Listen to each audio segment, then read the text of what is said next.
कहानी का शीर्षक है दूध न पीने वाली बिल्ली। दक्षिण भारत के विजयनगर में राजा कृष्णदेव राय का राज था। एक बार विजयनगर में चूहों ने बहुत तबाही मचाई, जिससे पूरी प्रजा परेशान थी, क्योंकि चूहे आए दिन किसी के कपड़े कुतर जाते तो किसी की फसल और अनाज को नुकसान पहुंचाते। इससे परेशान होकर एक दिन पूरी प्रजा राजा कृष्णदेव राय के दरबार में पहुंची और उनकी समस्या दूर करने की प्रार्थना की। प्रजा के मुखिया ने राजा कृष्णदेव राय से कहा, महाराज, हमें चूहों के आतंक से मुक्ति दिलाए। हम इन चूहों के आतंक से तंग आ चुके हैं। मुखिया की बात सुनकर राजा ने आदेश दिया कि हर घर में एक बिल्ली पाली जाए और उसकी देखभाल की जाए। बिल्लियों की देखभाल के लिए उन्होंने हर घर में एक एक गाय भी दे दी। महाराज ने तेनालीराम को भी एक बिल्ली और एक गाय दी। बिल्लियों के आने से चूहे कुछ ही दिनों में भाग गए और गायों का दूध पीकर बिल्लियां भी माटी हो गईं। अब प्रजा के सामने बस एक ही समस्या थी कि समय से बिल्लियों को दूध दिया जाए और गायों का पालन किया जाए। वहीं बिल्लियां दूध पी पी कर इतनी मोटी हो गईं कि चलती फिरती तक नहीं थी। तेनालीराम की बिल्ली भी मोटी और सुस्त हो गई थी। वह अपनी जगह से हिलती भी नहीं थी। एक दिन बिल्ली के आलसीपन से परेशान होकर तेनालीराम को योजना सूझी।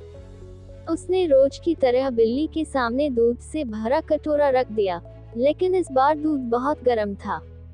उसे मुंह लगाते ही बिल्ली का मुंह जल गया और उसने दूध नहीं पिया।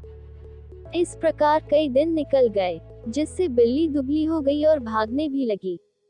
इसी बीच राजा कृष्णदेव राय ने सभा में बिल्लियों का निरीक्षण करने का ऐलान कर दिया और एक तय दिन पर पूरी प्रजा को अपनी अपनी बिल्लियां दरबार में लाने का आदेश दिया।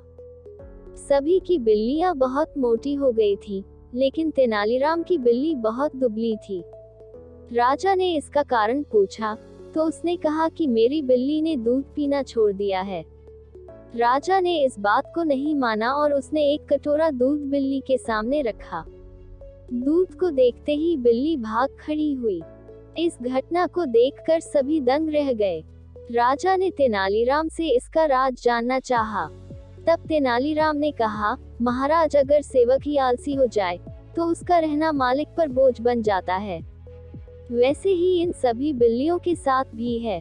मैंने अपनी बिल्ली का आलस भगाने के लिए उसे गर्म दूध दिया, जिससे उसका मुंह जल गया और वह खुद से ही अपना भोजन तलाशने लगी। इससे वह ठंडा दूध देखकर भी भाग जाती और अपना भोजन खुद ही तलाश करती। धीरे धीरे यह चुस्त और तेज हो गई।